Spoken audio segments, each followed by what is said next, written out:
right, Dave, thank you. Now to Green Bay and the school board tackling several big issues at tonight's meeting, including changes to the high school schedule and finalizing the budget. Kristen Allen is in our newsroom this morning. Kristen, the board's expected to vote on the schedule change?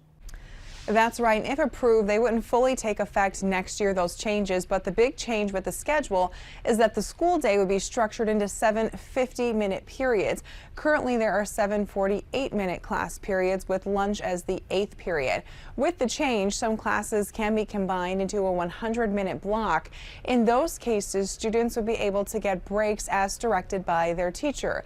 Implementing the block classes will start this winter if the board votes to approve these changes. The school board says this new schedule will have a significant impact on student attendance and overall academic achievement. Another big topic at tonight's meeting is the district's budget. There will be time for the community to voice their thoughts during the open meeting at 5:30 before the board finalizes the budget. Currently, the district faces a multi-million-dollar deficit within its $315 million budget. Tammy?